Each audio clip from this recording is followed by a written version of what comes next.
Z nami je Branko Soban, berete ga v Delu, poznate najbrž tudi njegovo knjigo Zločin brez kazni, ne? In kazen brez zločina.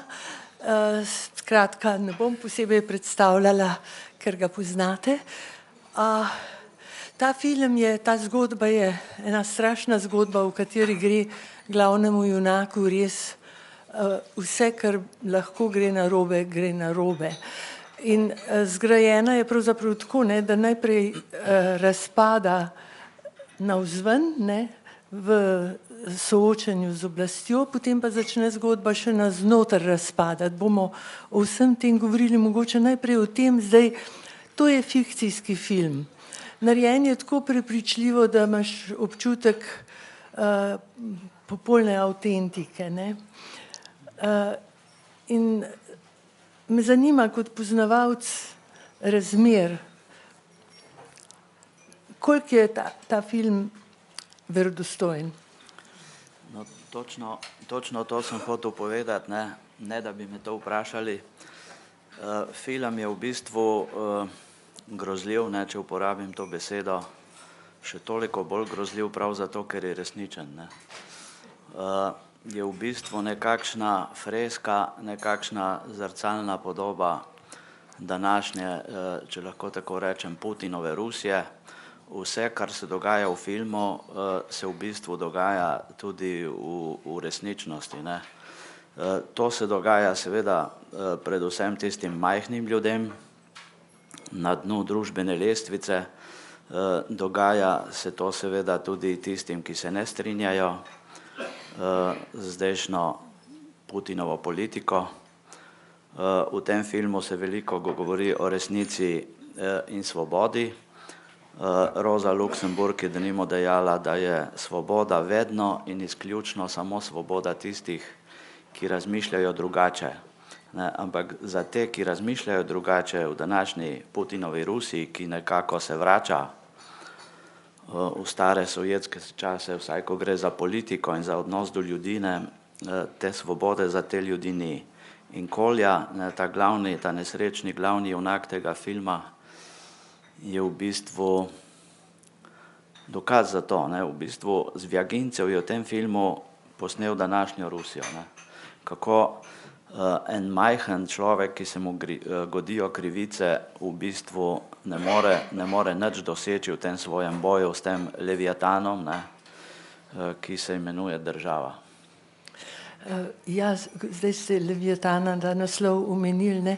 Mogoče bi spomnili, ne, da je pravzaprav to je svetopisemska zgodba, ne, ampak v 17. stoletju je Thomas Hobbes, ne, napisal Leviatana, knjigo, ki govori o tem razmerju med posameznikom in oblastjo, državo, ne, in pravzaprav o tem, ne, da je človek preda en del svoje svobode oblasti, zato da bo uravnavala medsebojne odnose in tisto stvari, oblast pa, da ga bo varovala, oblast pa seveda takoj to zlorabi in začne skrbeti zase. Tako da ta Zvjagincev in scenarist, ne, sta imela pravzaprav, sta zelo globoko vsegla v eno podstat, ne, evropske misli o tej pogodbi med posameznikom in državo. Ja, ampak recimo pri Hobbesu je ta pogodba veljala, ne. Ti si državi odstopil svojo svobodo, ona te je na nek način varovala, ne, kot se pač takrat v 17. stoletju to dalo, ne. V današnji Putinovi Rusiji pa ti svobodo daš, ne dobiš pa v bistvu nič, ne. Ker mislim, jaz sem tam živel 6 let, sem užival vse to, spremljal, kaj se dogaja v Putinovi Rusiji, dogajanja v Putinovi Rusiji spremljam tudi danes in je teh zgodb neskončno, ne. To, kar se dogaja Kolji v tem filmu, se dogaja mnogim, dogaja se še posebej Čečencem, ne, in drugim ljudem s Kavkaza, ki so v tej državi nekako drugorazredni, tretjerazredni državljani. O tem je veliko pisala in govorila moja ubita kolegica Ana Politkovska. Sva se zelo dobro poznala 10 let Nazadnje sva govorila 2 meseca pred njeno smrtjo.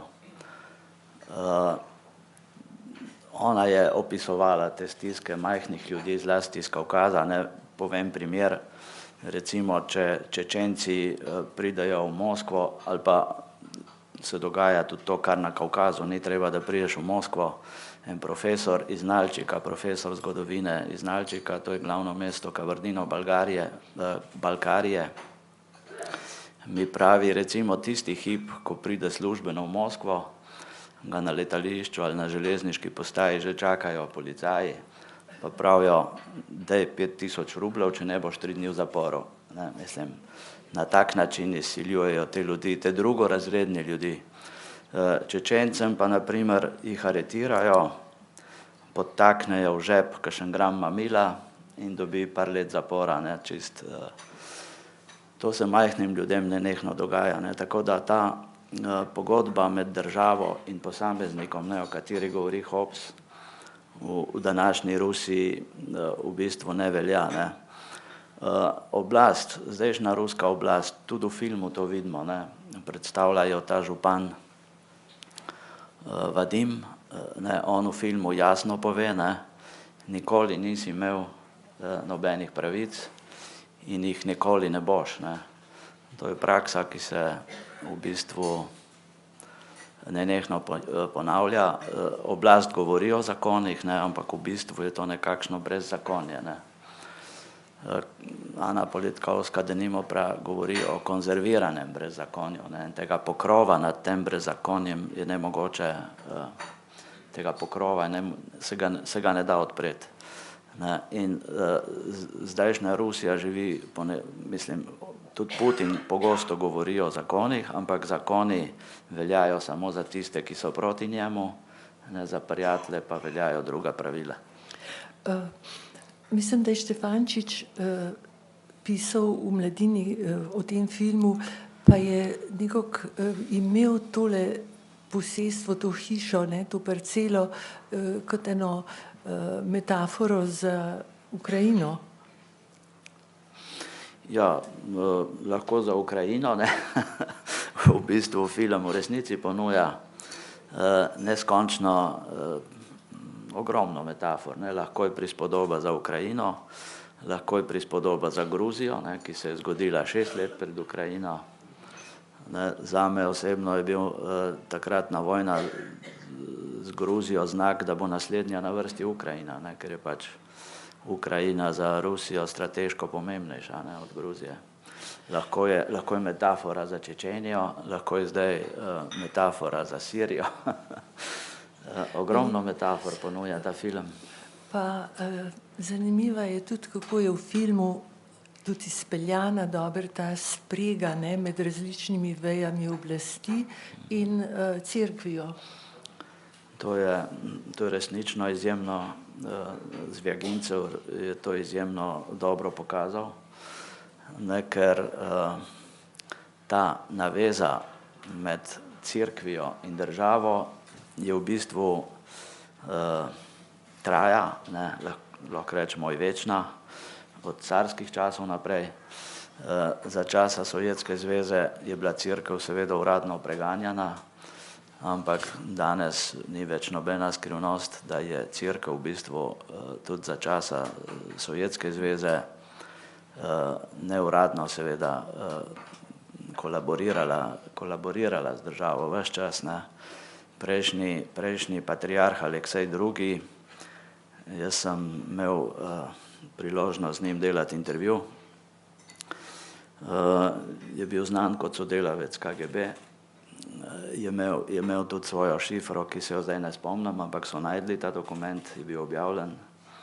In podobno je bil sodelavec KGB tudi zdajšnji patriarh Kiril, nekdanji Aleksejev zunanji minister, ne, tako da včasih je bilo to sodelovanje, takrat v Sovjetski zvezi je cerkev verjetno morala privoliti v to sodelovanje, ne, če je hotela vsaj nekaj svobode, ne. Danes pa to sodelovanje sploh ni več prikrito, je nekaj normalnega, ne, tudi predsednik Putin kot nekdaj kot agent KGB in zaprisežen ateist, ne, se zdaj križa v cerkvi, kar je zame nekaj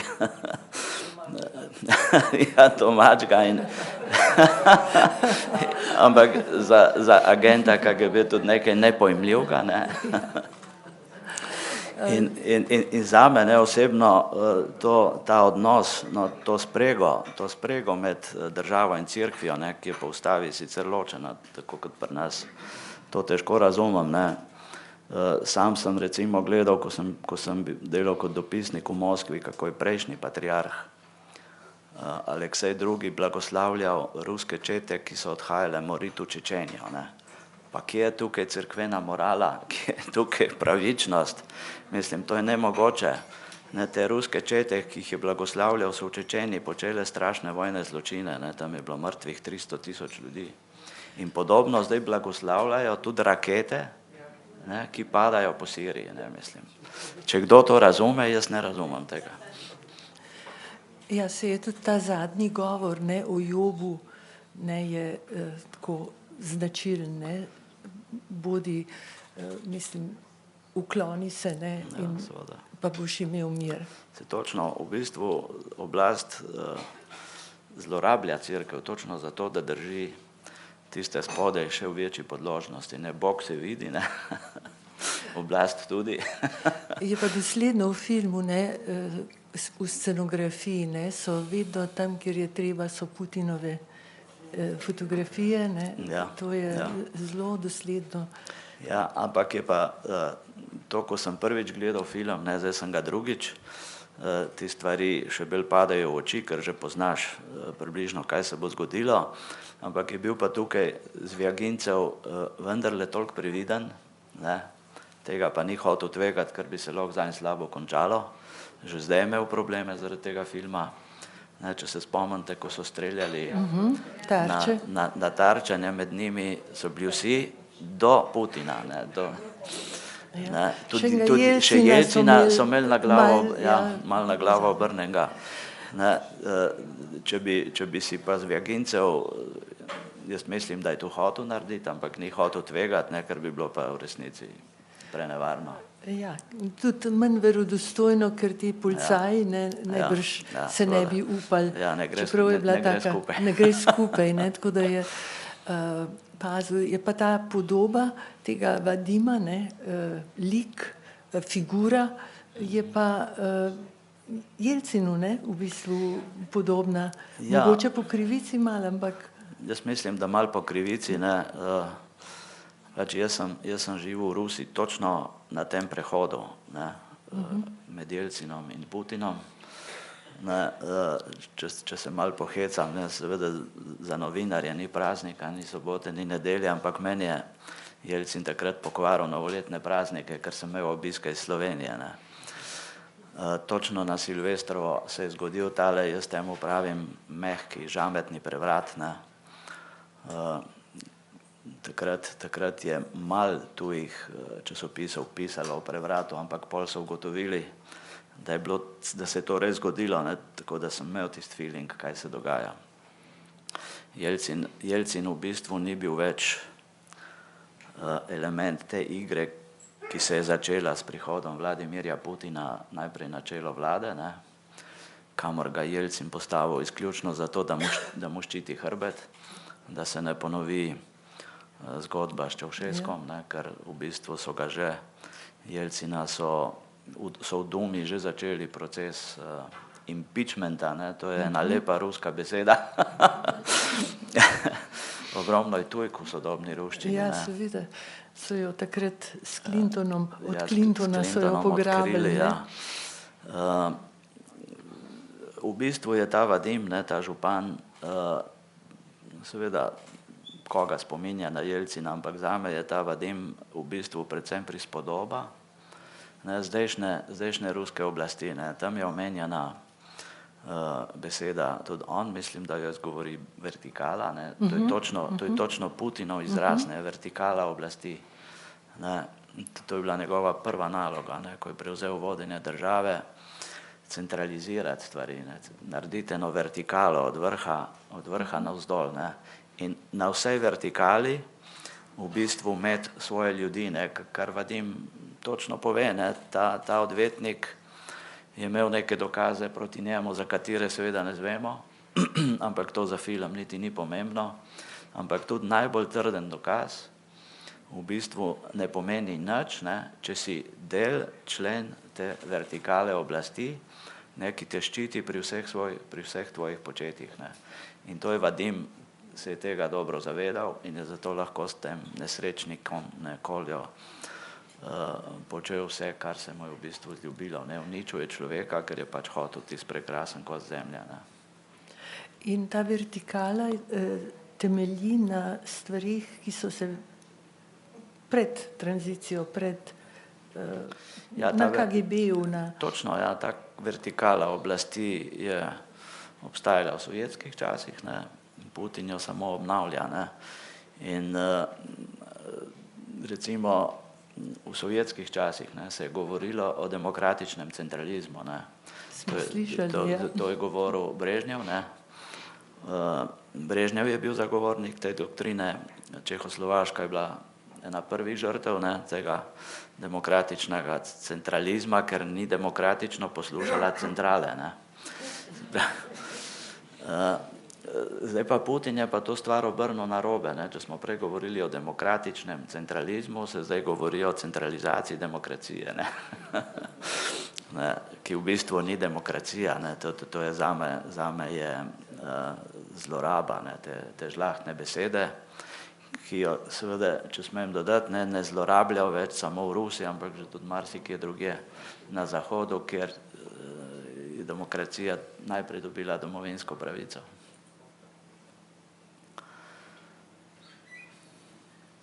Kakšna misel v zvezi s tem ruskim okoljem? Kdaj boste šli kaj v Rusijo? Ja, to je pa vprašanje za $1 milijardo. Jaz to seveda, no, v šali jaz rad večkrat rečem, da sem najpomembnejšo novinarsko nagrado dobil v Moskvi, ne. Zato, ker ne smem več tja. Ne. Se pravi, da so me brali, ne, kar je za novinarja. Če te bere, je to največ, kar si naredil, ne, s svojim pisanjem. In moje kritične, mislim zlasti kritične, tistih pozitivnih člankov o Puškinu pa o ruski kulturi, tega očitno niso brali, ne pa o kakšnem dobrem filmu o Tarkovskem. Jaz sem zelo dobro poznal sestro Andreja Tarkovskega, sem bil pri njih doma. Njen mož je tudi režiser, Gordon, zdaj imena se ne spomnim. Pa bil sem na grobu Tarkovskega, kjer je pokopan skupaj z očetom, ne, oče je bil pesnik. Se je vrnil v Rusijo, ne? Ja, se pravi, taki članki pa o Tolstoju, pa ne vem, pogovarjal sem se s pravnukom Tolstoja, ki je bil nekaj časa celo predsednik Združenja vseh ruskih muzejev. Takih pozitivnih člankov, ne, v narekovaju, to jih ni zanimalo. Zanimali so jih predvsem moji kritični članki o Čečeniji, ne. Tukaj moram reči, da sem bil neusmiljen, ker mislim, v Čečeniji so se dogajale stvari podobne kot v Srebrenici, ne. Zločini. Jaz sem bil večkrat v Čečeniji, pa na vsem Kavkazu. Poznal sem ogromno Čečencev in čečenske pisatelje in čečenske intelektualce. In iz prve roke vem, ne, pa tudi Ana Politkovska je to še bistveno bolj tenkočutno, bolj kritično, kot jaz to opisovala. Take stvari pa ne marajo, ne, ker Čečenija je vendarle za Kremelj ena rana, ki boli, in čim ti dodajaš kaj soli, je reakcija... So nepopustljivi. Nepopustljivi, je reakcija strahotna, ne. In če smem, ker pač imam to izkušnjo, kritiziral sem tudi rusko zunanjo politiko do Balkana in mislim, da so mi ta članek, ker sem bil pač povabljen v narekovaju na pogovor, so ga imeli na mizi. Kaj se je zgodilo? Rusija je zadnja država na svetu, ki je do zadnjega branila Miloševićev režim, ne, in zdaj nekako isto počne z Asadom, ne. Asad je demokratično izvoljen, ja, lepo vas prosim, ne, Ja, to so bile kako je Putinove demokratično besede, ne. izvoljen. Ne, in kaj se je zgodilo, na obisku v Moskvo je takrat, bilo je točno 3 tedne pred padcem Miloševića, pred revolucijo v Beogradu. 3 tedne pred padcem Miloševića pride v Moskvo na obisk 3 glavni opozicijski voditelji, ne, Đinđić, Koštunica pa Drašković. In je Moskva rekla, mi vas ne sprejmemo, vi tukaj ne predstavljate nikogar, za nas je edina legitimna oblast Milošević. Čez 3 tedne Milošević pade in čez 2-3 tedne pride ta ista trojica nazaj v Moskvo, kot zunanji minister, kot premier. In takrat so jih seveda sprejeli in jaz sem o tem napisal en izjemno kritičen članek, ki jih je očitno zelo bolel, no, se pravi, da končam to mojo zgodbo, ker sem bil pač izzvan. Jaz sem ta moj mandat takrat končal, mislim, da so si vidno oddahnili, ko sem šel, ko mi je pa delo predlagalo, da grem čez 4 leta še za en mandat v Moskvo, jaz sem seveda to ponudbo z veseljem sprejel, ne, ker to pa moram reči, da je Rusija za novinarja, mislim, ena izkušnja, kakršne ni nikjer, ne, v bistvu. Če zavrneš dopisništvo v Moskvi, ne, pol nisi novinar, ne. No, in ko sem jaz začel urejati te papirje, ne, so zavrnili akreditacijo, ne, in tudi takrat vize več ne dobim, ne, tako da že 10 let, no, 2006 sem bil nazadnje v Moskvi. Bom zdaj spet probal, če so že kaj pozabili. Ja, ker v bistvu... Ja, vertikala, ne. Ja, v bistvu ne, je to ena taka, to poznavanje literature, umetnosti in vsega, saj to je tak kapital, ne, ki ga je tukaj težko čist, kako bi rekla, uporabiti, ne, če ne obnavljaš teh. Ja. Jaz seveda skrbno spremljam vse, kaj se dogaja v Rusiji, poznam ogromno ljudi, ki jih seveda ne srečujem v Rusiji, jih srečujem v Strasburgu, na primer, ne.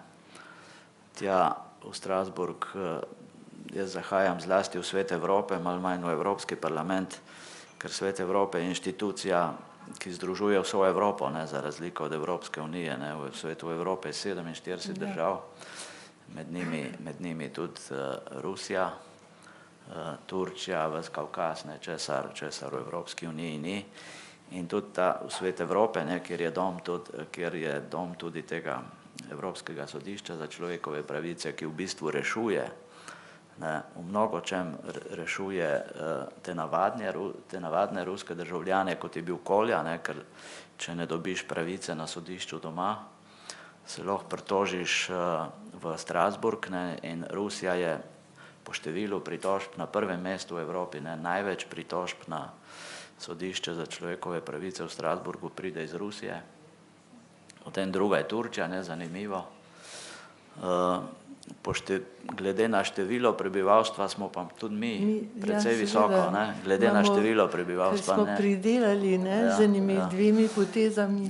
Čeprav vendarle, ker poznam in dogajanje v Rusiji in dogajanje v Turčiji, ne, ker sem bil tudi dopisnik na Bližnjem vzhodu, se seveda naši problemi vendarle ne morejo primerjati s tistimi, ampak če smem reči, ne, recimo Rusija je v Strasburgu izgubila v bistvu 99% vseh tožb zaradi Čečenije, ne.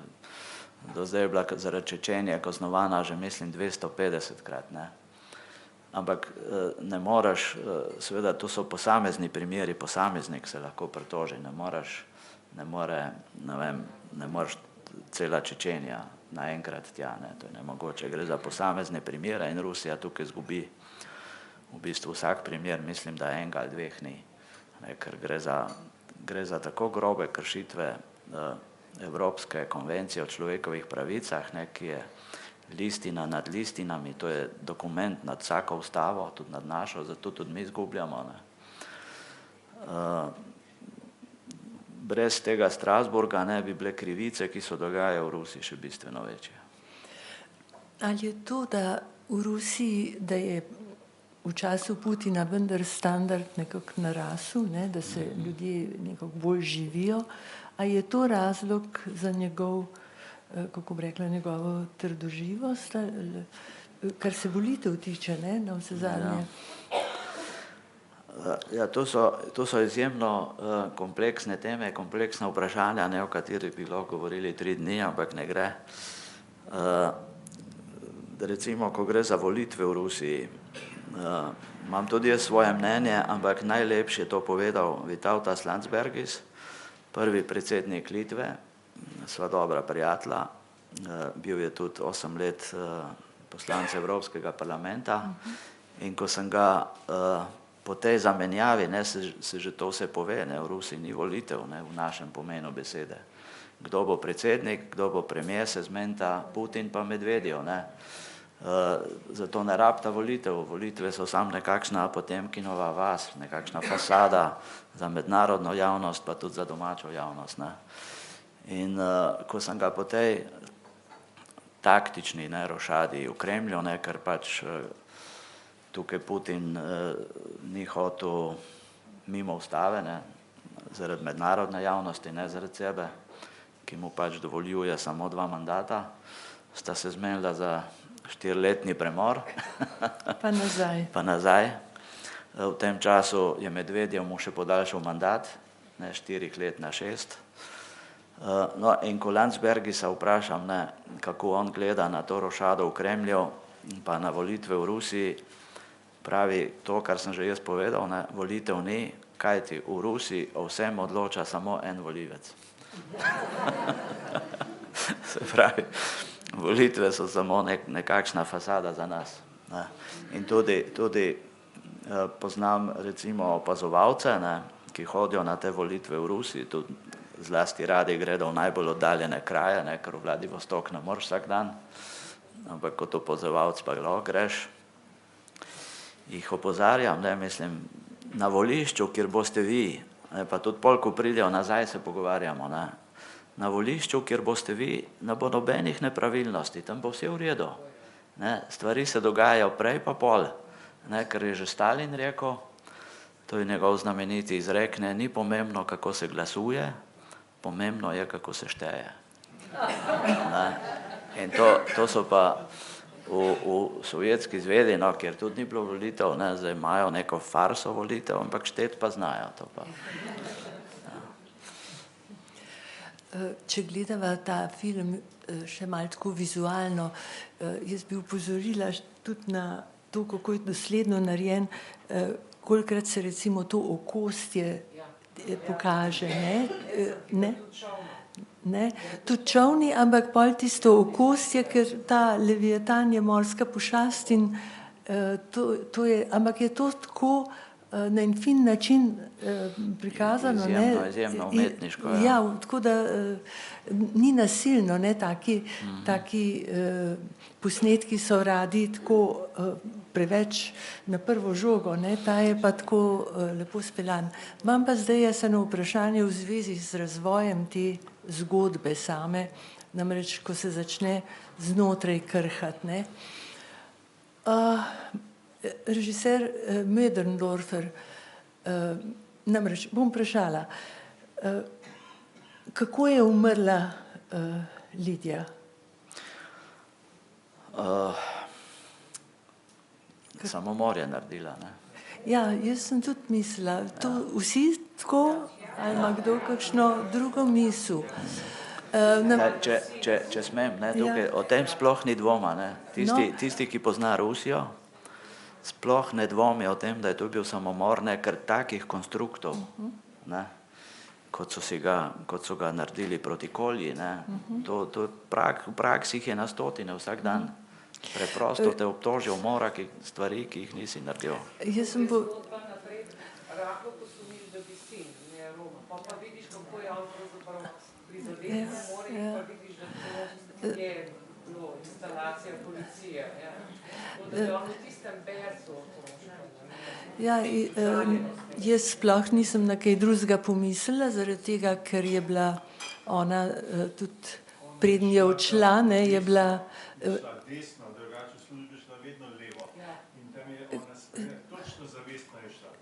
no pa že prej, ne, njen pogled v zrcalu, ne, prejšnji dan zjutraj se je veselila, tle je bila pa zelo žalostna, ampak jaz sem po filmu govorila z režiserjem Möderndorferjem, ki trdi, ne, da je čisto jasno, da je Roma, ne, ubil svojo mačeho in da režiser tega pač ni hotel poudarjati zato, da ne bi kriminalka iz tega nastala, ker je hotel to družbeno, a ne, kritično.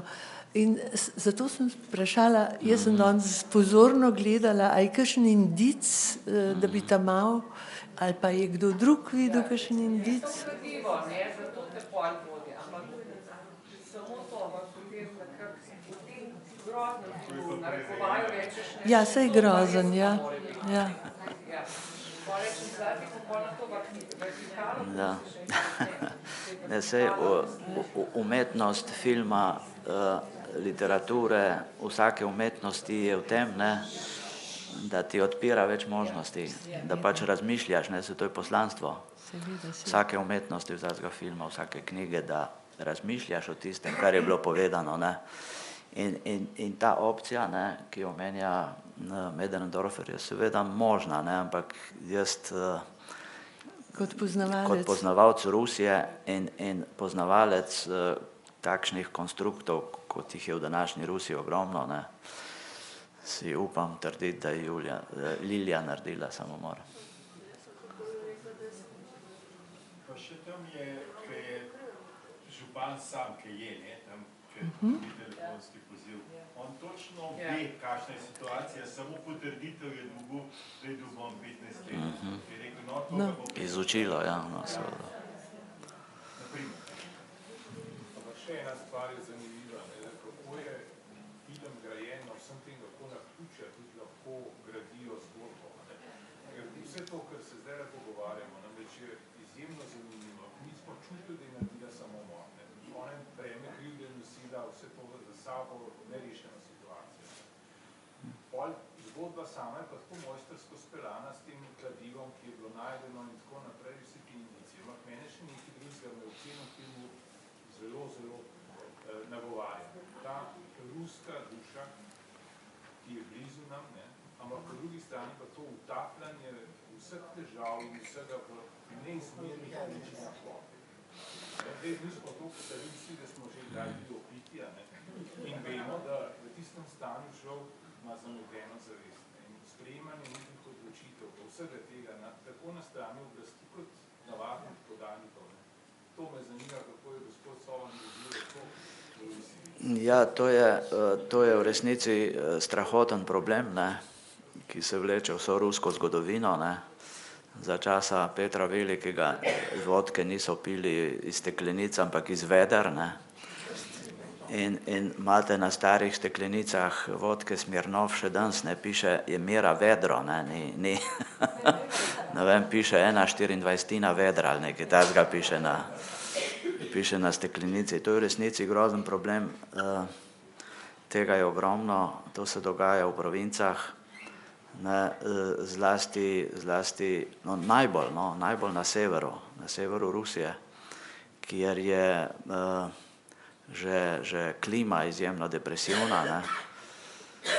Prav tukaj ta film se dogaja na Koli, ne, to je gor blizu še višje od Murmanska, kjer je poleti čez dan sonce, ne, mislim tudi po noči sonce, polnočno sonce, po zimi so pa dnevi v bistvu brez svetlobe.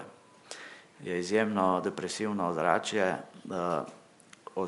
izjemno depresivno je tudi politično ozračje v Rusiji, ogromno je brezposelnosti, zlasti med mladimi.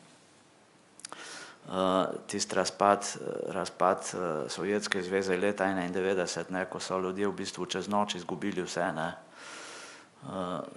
Na primer v Sovjetski zvezi so šparali za avto ali kaj takega, ne, pol je pa ta razpad recimo en je imel prešparanega pol avta, pol je pa razpad Sovjetske zveze mu še tisto polovico vzel, ne, ker je rubelj čez noč bil popolnoma razvrednoten, ne, sam še en kup nekega papirja, ki ni bil nič več vreden, ne, se pravi, ta razpad Sovjetske zveze je bil za navadne ljudi, ne, za tiste spodaj, ne, tisti na vrhu so si že znali pomagati, ne, en popoln šok, ena popolna katastrofa, življenje se mi je postavilo na glavo, čez noč so izgubili vse, mislim, in službe in tako naprej. In najpomembneje, izgubili so socialno varnost, ki jo je prejšnji režim, ne, kljub vsej svoji krutosti, ta socialna varnost je pa bila, ne, mislim, je bil zdravnik zastonj, je bilo šolstvo zastonj, zdaj tega danes ni več, ne, jaz imam ogromno, vse je treba plačati, tudi zdravnika v državnih bolnicah, ne priješ na vrsto, če ne podkupiš.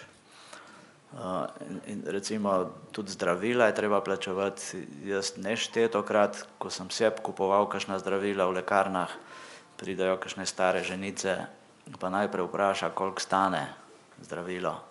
Pol ko povejo ceno, pa se obrne pa gre, ker ga ne more kupiti, ne, pol sem pa jaz ti dal tistih par 100 rubljev, ne, to za tujca, ki smo vendarle imeli malo boljše plače, tam tisto vendarle 100 rubljev drobiš, ne. Ampak ona je bila, me gleda in se joče in mislim, ni mogla verjeti, da se lahko kaj takega zgodi. Se pravi, ogromno je teh osebnih dram bilo, ki pol ljudi pehajo v alkoholizem, ne. Ampak jaz v tistem času, ko sem bil v Moskvi, ne, sem pa videl, da se stvari vendarle popravljajo, zlasti v Moskvi, ne.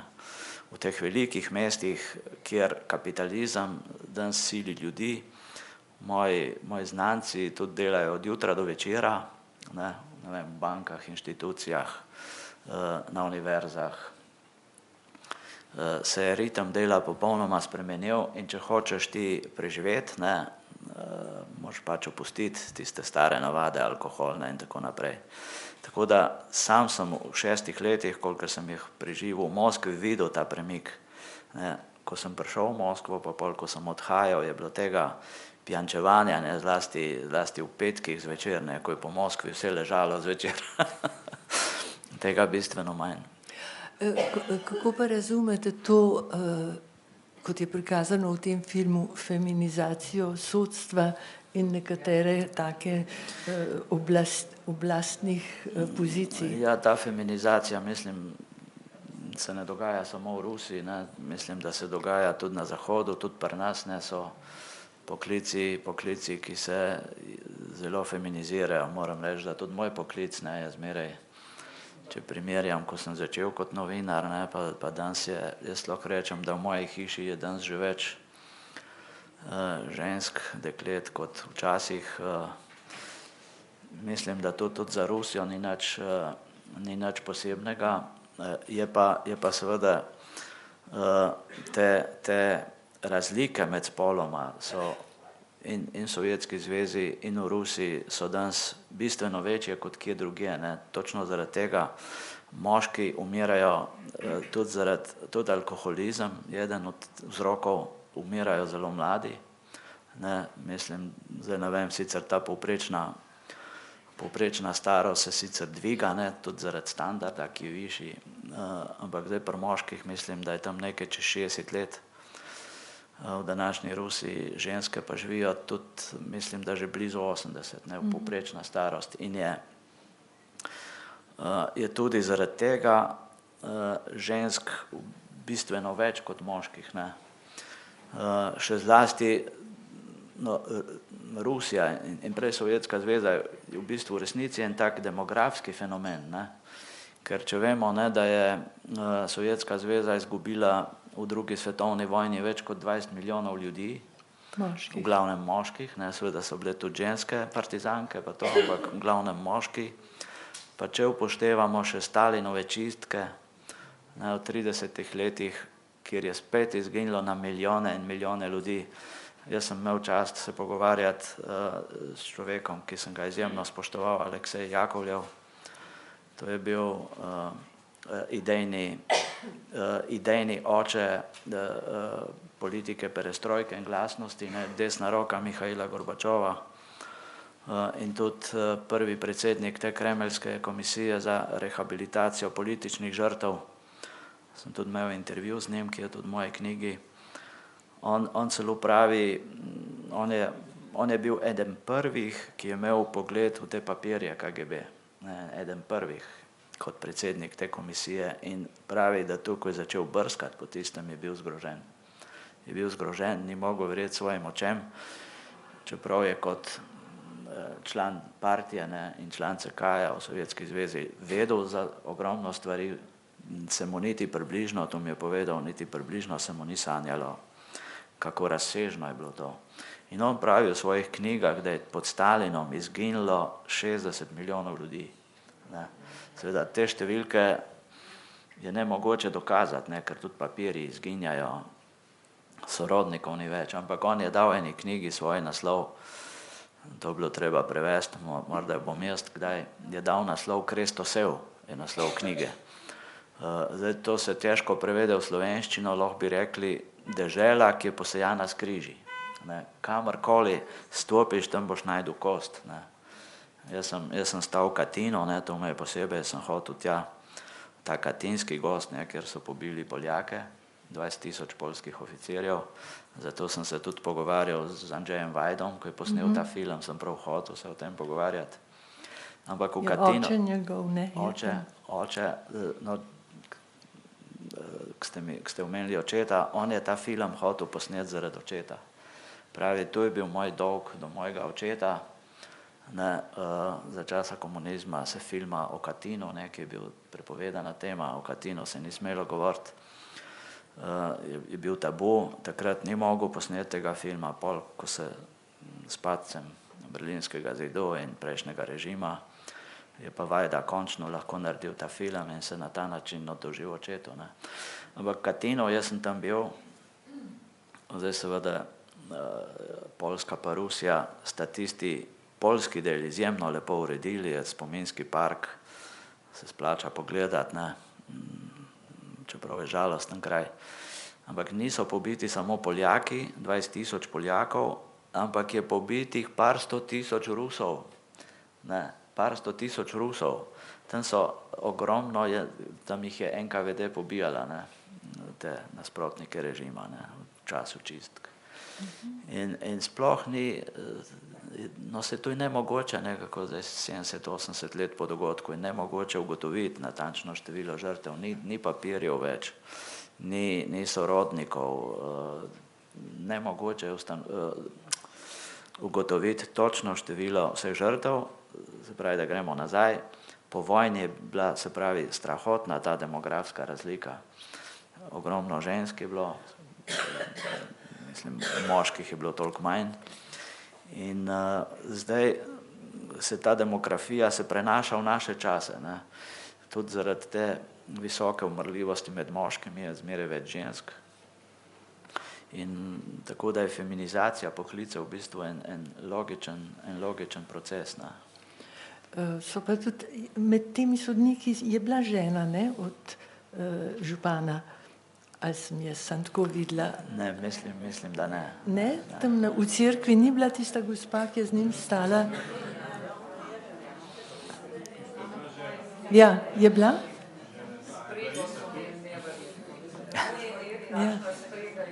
Ja, no, to je vse povezano.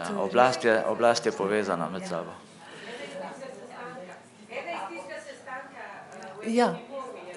No, pa tista, ki je zavrnila sprejem pritožbe, je bila tudi, vse je bilo tako... Ja, to je vertikala. Ja. Pa tista v tisti plavi,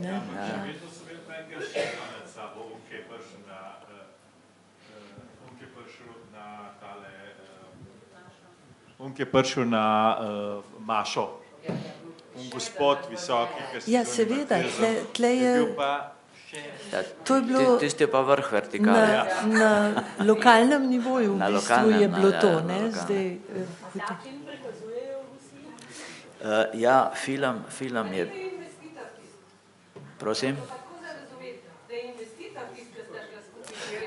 To pa ja, to je bil pa investitor, torej jaz sem tudi tako razumela. Ker je...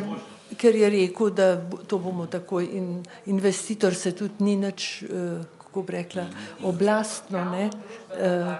Ja, ja, ja, ja. Ja. Film je bil prikazan v Rusiji, jaz sem budno spremljal reakcije, ne, ker je pač film je sofinanciralo Ministrstvo za kulturo, ampak je bil pa minister za kulturo Medinski izjemno besen. Bral sem njegove izjave, ta uradna oblast je film kritizirala, bili so glasovi, naj Zvjagincev vrne denar, ki ga je dala država. Ampak filma, ne, vendarle časi pa grejo toliko naprej, ne, da filma niso prepovedali. Film je bil v ruskih kinodvoranah, ruska inteligenca, intelektualci, zlasti tisti, ki nasprotujejo režimu, so ga sprejeli z aplavzi. V teh uradnih glasilih, ne, če temu lahko tako rečem, pa na uradnih televizijah, pa o filmu niti besede, ne, ker pač ne govori, mislim, je neprijazen, ne, v narekovaju do oblasti. Blati državo. Blati državo, seveda, in točno to so očitali Zvjagincevu, ne. Ampak jaz tudi v moji kolumni, ki sem jo napisal, ne, po filmu, pravim, hvala Bogu, da so v Rusiji taki ljudje, ne, kot je Zvjagincev, ljudje s pokončno hrbtenico, se jih je zmeraj več. To je dobro za Rusijo, ki si upajo, ne, mislim, ki hočejo pokazati svojim državljanom in svetu resnico v Rusiji, ne, mislim, resnice se ni treba bati, ne, se v bistvu resnica pelje k napredku. Ja, tudi to smo slišali na koncu, ne. Ampak ne iz pravih ust. Ja, iz nepravih ust, ja, seveda, se v tem je ta orvelščina, ne, Orvelov novorek, ne, ki ga vse oblasti, ne samo ruska, tako vztrajno ponavlja, ne, laž je resnica, suženjstvo je svoboda, vojna je mir, ne. To smo priča v današnjem svetu.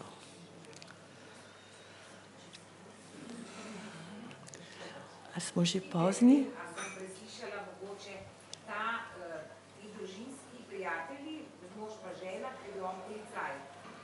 Ona ga naj bi tudi pričala proti njemu, ne? Ja. Ja. To sta res pomislila? Ne, se točno to je hotel režiser povedati, ne. Ko si del oblasti, se oblasti ne smeš upreti, ne. In policaj je bil tukaj pač Paša in njegova Anđela, sta pač poslušno naredila tisto, kar se od njih pričakovalo. Prosim? Tako krivo bila, da so oni pričali. Ja, pričala sta. No, pričala sta, da je on rekel, da jo bo ubil pred 3 dnevi, ker smo vsi slišali, da je res rekel, ampak mislim, to je že kdaj kdo rekel, ne, pa ni, ne šteje kot dokaz, no. Tu rečejo starši porednemu otroku, ne, pa jaz te bom, ne. Se mogoče sta dobila še kakšno nagrado, ne? Ja, možno. Vsekakor. Vsem deluje naivno, ne, sta te oblasti zaupala, ker nas zadnje se v njej ta da je ta fant sam hola. Ta naivna vertikala, da jo moraš upoštevati. Ja, ampak veste, ne gre za naivnost, to je logika oblasti. Logika oblasti to ima. Ja, pa oportunizem, ne, ki je majčken oportunist vsakemu človeku. So dobila, ker sta postala skrbnika onega fanta in s tem 630.000 rubljev v upravljanje. Ja, lahko, da je možno, ne. To je možno, ne. Pa priložnost, da ga spravita na pravo pot. Ja. To je... Mislim, politično pravo pot.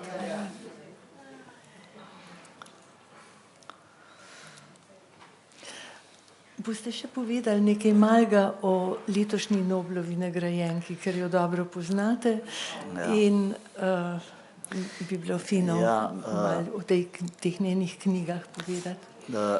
resnično ne, sem bil izjemno vesel, ko sem zvedel, da je Svetlana Aleksijevič dobila Nobelovo nagrado za književnost, ne, ker sem, mislim, berem jo 20 let, jo dobro poznam in ker jo v Sloveniji zelo malo ljudi pozna, so me tisti dan ves čas klicali iz Ljubljane, jaz sem bil pa glih na poti iz letališča v London, ne. Tako da sem imel na vlaku 6 telefonov, ko so me spraševali o Svetlani Aleksijevič. Jaz vsem priporočam, toplo priporočam, če hočete zvedeti kaj več resnice o tem režimu, o katerem danes govorimo, preberite njeno knjigo Černobilska molitev, ne. En ameriški profesor, Timothy Snyder, profesor zgodovine na Harvardu, precej se ukvarja z Rusijo, je te dni napisal eno misel, en stavek, s katerim se izjemno strinjam, pravi, moji študentje nikoli niso jokali, ko so brali Arhipelag Gulag Aleksandra Solženicina, ko pa berejo Svetlano Aleksijevič, pa jočejo vsi, ne. Mislim, ta knjiga Černobilska molitev tu res trže srce in dušo nad krivico, ne, ki se dogaja tem navadnim ljudem, zgubljenim v tem neskončnem labirintu te birokratske pokvarjenosti, ne, ki smo ji priča v Rusiji in tudi marsikje drugje danes, ne. Svetlana Aleksijevič v bistvu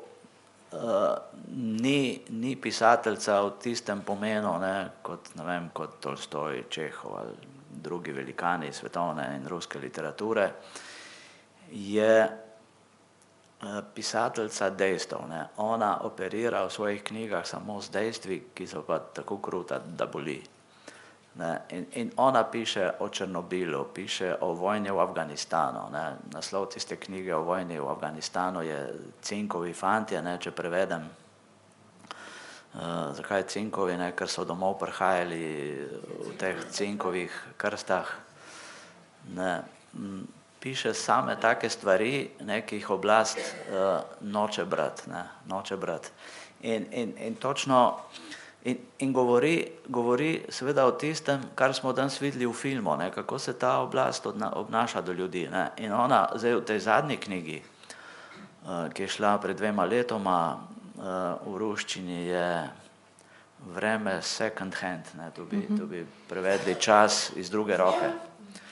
Ne, ona opisuje, ona je izjemno spoštovala svojega očeta, on je bil profesor, se mi zdi, na prav fakulteti za novinarstvo, ne. Rusi imajo radi kratice, zato je fakulteta za novinarstvo mi je izjemno všeč ta izraz, žurfak, ne. Ne fakulteta za žurnalistiko. On je bil profesor na žurfaku in tudi, ko je bila ona še mlada študentka, ne, se spomni, po vsakih počitnicah so najboljši profesori manjkali. So bili v Gulagu. Manjkali so najbolj pridni in najbolj kritični študentje, so bili v Gulagu. Ne. In enkrat vpraša očeta, pa zakaj ste molčali? Zakaj ste molčali? Ja, pač režim je bil tak. In Svetlana Aleksijevič pravi, zakaj danes molčimo? Mislim, meni je kar hudo, ko to govorim. Ja. Ne, spet ljudje molčijo, ker se bojijo režima in to ni prav, ne. In Svetlana Aleksijevič govori točno o tem. In zato je njene knjige treba brati. Ja, jaz prav zdaj berem Černobilsko molitev in ker je to eno tako literatura kot avtentično pričevanje ljudi, ki so pač neke stvari doživeli, ni to samo o Černobilu, ampak je to v tej dobi Rusije, tem razpadu Sovjetske zveze in stvari, ki si jih sploh nismo predstavljali, da so se ob tem dogajale.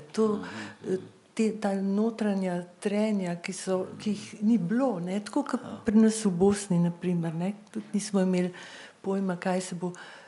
Ampak ona to opisuje z glasom ljudi, ki so to doživeli in je res treba brati, je pa zelo težko to brati. Zelo to težko. Pa res, ti študentje so, razumem, da jokajo. In najbolj boli seveda ta laž, ne, ta neskončna laž. Če greste gledati uradne papirje, tudi v inštitucijah OZN, ne, v tejle mednarodni agenciji za jedrsko energijo, ne, temeljni problem te agencije je, da je tu v bistvu jedrski lobby, ne, ki zagovarja jedrsko energijo. Ne. Tudi zaradi takih stvari je v uradnih podatkih o Černobilu piše, da je bilo tam 500 mrtvih. Je pa kakšna laž, milijoni so bili mrtvi. To pove ali Svetlana. Ne. Umirali in umirajo še danes, ne. Tudi nam lažejo o Fukušimi. Ne. Lažejo o Fukušimi. Jaz zdaj nočem nobenega strašiti, seveda delč od tega. Tudi jaz se ne pustim strašiti. Ampak sem se pogovarjal z enim ruskim novinarjem, ki je raziskoval Černobil, naredil par dokumentarnih filmov. Preganjali so ga, zato je zdaj v Švici, ni v Rusiji zaradi tega. Ne. Če ti tam raziskuješ Černobil, ti nisi tam zaželjen, ne, ker pač odkrivaš resnico, ne, ki jo ti le prikrivajo. Ga jaz vprašam, ja, vi vse veste o Černobilu, kaj pa Fukušima? On meni reče, ne da bi brez kakšnega premisleka pravi, to je še hujš kot Černobil. Ne, lažejo in lažejo. Ne. Mislim, tem je problem. No in ta sarkofag, ne, ki prikriva, je tudi ena, kako bi rekla, ja, ki ga zdaj popravljajo. Začasna, seveda. Ga popravljajo, zdaj ne vem, kako je daleč, ne, ampak točno to, tam je bila streha tega reaktorja je bila v bistvu odprta. 200 kvadratnih metrov odprtin. In zdaj si pa predstavljate, poslali so tja fante, vojake z lopato, ne, in kalašnikovko. Ona pravi v knjigi, a se proti atomu da kaj narediti s kalašnikovko. Ne, brez vsake zaščitne opreme. Ne, to so ljudje umirali množično. Piloti helikopterjev, ko stresali pesek dol v ta reaktor. Oni so bili v helikopterju, kot da so, ne vem, kot da na varnem. Mislim, to je tako neodgovorno se je obnašala ta takratna oblast tukaj, seveda. Jaz nobenega politika nikoli ne branim, ne, tukaj je tudi Gorbačov ogromno kriv, ne, sicer marsikaj so tudi njemu prikrivali, ne more biti on kriv za vse, ampak tudi on je tukaj precej prikrival stvari o Černobilu, ne. Ja, tu je pravzaprav ta banalnost zla, ne. Banalnost zla, o kateri govori Hannah Arendt, ja. Sem pa imel intervju z igralko, ne, ki je igrala Hannah Arendt v New Yorku. Sukova, izjemna gospa. Ja, to je izjemna gospa in je tudi krasna vloga in krasen film. Izjemna igralka, ja. Najbrž vprašanj ni več, ali bi še bila? Če ne, ker je dolg film, bi zaključili. Hvala, ki ste bili. Jaz sem medtem, ko sem malo brskala okrog tega filma, pa sem tega Hobbesa, pa o Leviatanu, sem našla, česar prej nisem vedela, no, da je Hobbes avtor tega strašnega izreka človek človeku volk. To je njegov, no, in je tudi ene sorte temelj tega filma, ne? Ja, seveda, točno to. Točno to.